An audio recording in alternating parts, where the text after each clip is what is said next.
It's a combination of the military-industrial complex that make money from the airport security systems and scanners and all that kind of stuff.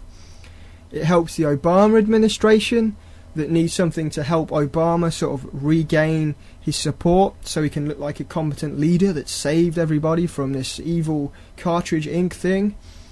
And of course also supports the overall New World Order sort of agenda in the Middle East and, you know, in the wider war on terror, which of course has countries like Yemen and Iran next on the radar.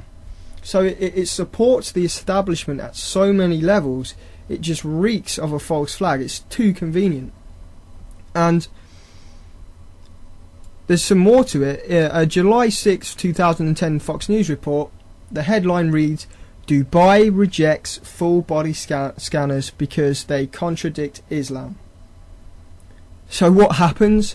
All of a sudden, Dubai get a parcel, and the international community say it's a terrorist parcel from Yemen, and so they put the pressure on Dubai to up its security, and thus the powerful security firms in the military-industrial complex end up getting more profit because they have to install their systems. Never mind that Dubai says it had no packages from Yemen, or that there weren't any suspicious packages at all. They'll just be forced to bend over for the New World Order. And of course, a few days ago, the head of British Airways, the chairman of British Airways here in Britain, said security at the airports is too over the top and redundant. So what happens? One of the parcels conveniently ends up on British soil, and now everyone thinks Martin Broughton must have been wrong, and that we do need these security measures after all. And thus the military-industrial complex keep their profits flowing from the UK. On the Obama front, his approval rating is obviously, down the pan. Lots of different commentators in the months leading up to this have been talking about how a terrorist attack would be the only thing that could save him, could get the public back behind him. So what happens? These parcels are also addressed to Chicago, USA, so Obama can say, "Oh, we foiled the plot and saved the American people." It's so convenient at so many levels. And the Wall Street Journal went on and wrote recently, I believe it was after this attack, that the offensive in Yemen, they're considering, upping the offensive in Yemen and sending in hunter-killer teams. I'm not sure what they are, but they don't sound too nice for the Yemenese public. And what exactly are this increased offensive against Yemen based on? What, based on these parcels that aren't even proven to be from Yemen? These things we're just told to accept and must accept came from Yemen?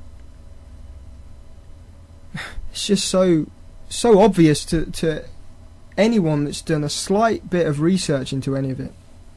And Obama said, although we are still pursuing all the facts, so obviously they don't have all the facts, he says, we do know that the packages originated in Yemen. Oh, really? We also know that Al-Qaeda in the Arabian Peninsula, a terrorist group based in Yemen, continues to plan attacks against our homeland, our citizens, and our friends and allies. That's a lot of sweeping statements without evidence there, Mr. Obama. So either you're being played by the puppet masters, or you're knowingly lying to the American people and subsequently lying to the rest of the world that tend to adopt what America does. I know they're linked together, but America often leads the charge in the war on terror. And just to show how this has just been played by intelligence agencies, our Prime Minister David Cameron didn't get to know for hours after Obama. Obama seemed to know the minute it happened, but our little Prime Minister didn't seem to know anything until Obama came out and said that it was explosive material, and then all of a sudden he jumped to saying that it was capable of taking down planes in the air, and we all must be scared, and we must continue this fight on the war on terror. And it's just completely blown out of proportion and way over the top and a complete false flag. And it's a sloppy job.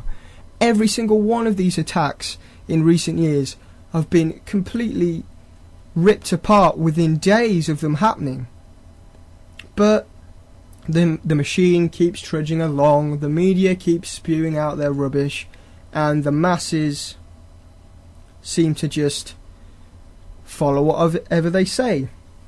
You know, I know Jay touched on this on his show, but I think in this info war we need to keep churning this stuff out as well, because the media, they get to brainwash the public every hour with new updates, and they continually say these things over and over again. I think in the alternative media, we can't just leave these things to a couple of shows. We've got to keep covering this and keep coming back with more news and more updates so we can counter all the crap that's being put out there. It's a carefully crafted story, and it helps the global agenda on many different levels. And because obviously the bombs were duds and didn't go off, and probably weren't capable of going off because no one's presented proper evidence that they could have done, because of that there isn't any real investigation. You know, that they're not going to spend months and months and months on end researching and, you know, investigating this attack. They're just going to take a couple of intelligence sources' statements, and once the official story's laid out there, they're just going to have that as fact. And then the next time an attack happens, and it might be linked to the lies that have already been said about this attack, then we'll have another attack and another incident. And because there were so many lies with the other ones, they pick up on those lies, and you keep getting lies on top of lies on top of lies. And if you go all the way back down to the bottom when this all began, when Al-Qaeda kind of developed out of Operation Cyclone, it was a lie back then. And then you get a lie on top of it, and it's just a big snowball of lies, and nobody in the establishment is ever going to tell the truth. And we've got to unravel all these lies and tell people and inform them and get them aware, because there's just so much propaganda these days. Just take a drink. And the problem is, we get a trial by media. Because these were dud bombs, there's no inquest because nobody died, so they can just sweep it under the carpet. So we get a trial by media. They all lap up all these, you know, supposed experts releasing statements and all this propaganda. They lap it up, they put it on 24-hour news, a new update every few minutes. And then the public end up believing that Yemen, which is a country most of them have only ever heard of on Friends, which is why I was playing those clips, they now think Yemen is a serious threat. And when these drone attacks start increasing against Yemen, and when the covert operations start increasing against Yemen, and they send in these hunter-killing teams, the public won't bat an eyelid, because they don't really know where Yemen is. They were told that, you know, terrorists are there, so we must go and attack them. And that's simply the way it is. So I'm going to take a look at the chat room. Does anybody have any questions or anything they want to throw out there? Might be interesting to get a little bit of interaction.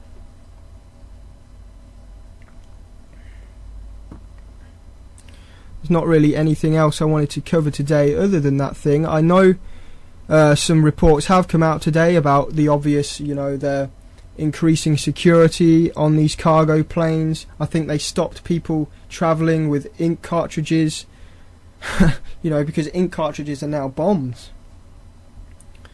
They're obviously going to put pressure on Dubai, and Britain's already said that they're going to, you know, do everything they can in their power to stop future attacks. You know, we were gonna repeal these crazy draconian airport checking procedures, and as soon as we say that, then we get a bomb or a supposed bomb turn up at one of our airports. Too convenient. Too convenient. Who travels with an ink cartridge?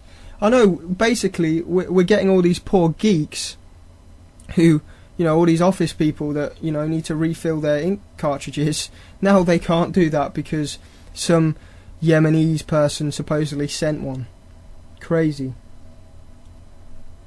It's like after the alleged fertilizer plots and liquid bomb plots and everything, no one could take water and bottles of liquid onto airports because they might explode. Not forgetting that there's no detonation devices or, you know, primers for the explosion, or that most liquid explosives are quite volatile and would have probably blown up on the way there.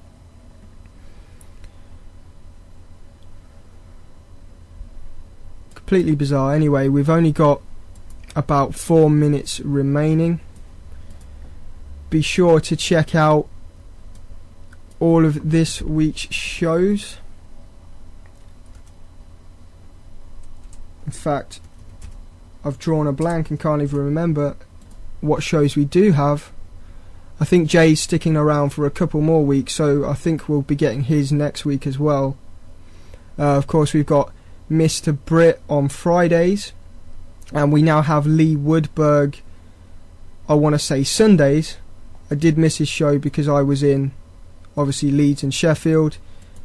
I did catch a bit of it on the archive. Good stuff, drawing all the connections between 9/11 and 7/7, because these are all textbook attacks, it seems. We've got Todd Fletcher doing his 9/11 in Context show as always. And I do believe Travis is replacing Jay. Travis from Freedomizer, I believe. Correct me if I'm wrong. He's starting next week on Monday, okay. Well, I think I'm going to call it a day there, guys. Thank you for tuning in to the WideShut Webcast on Resistance Radio. And let me pick a song. We've got quite a lot uploaded onto here now. Where's the Danny Allen one? Here we go. I'll play Danny Allen, Go Back to Sleep, England. Thanks, everybody.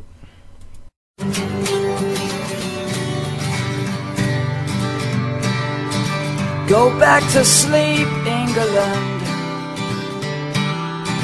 Your government has got it under control. Go back to work, England. You're a slave to money, don't you know? I'm not a communist, I'm not an anarchist, I'm not a socialist, but I am a pacifist. I don't believe in democracy, I don't believe that we are free, I don't believe in politics, 'cause they're just all a bunch of dicks. Go back to sleep, England. Your government has got it under control. Go back to work, England. 'Cause you're a slave to money, don't you know? I'm not a terrorist, I'm not an idealist, and I'm not a chauvinist, I'm just an artist. People's pride is fading, time is finally changing. Too many people just existing, no one's really living. Go back to sleep, England. Your government has got it under control. Go back to work, England. 'Cause you're a slave to the money, don't you know? Go back to bed, England. Your government has got you under control. Go watch TV's, England. Go watch Big Brother and all those crap game shows.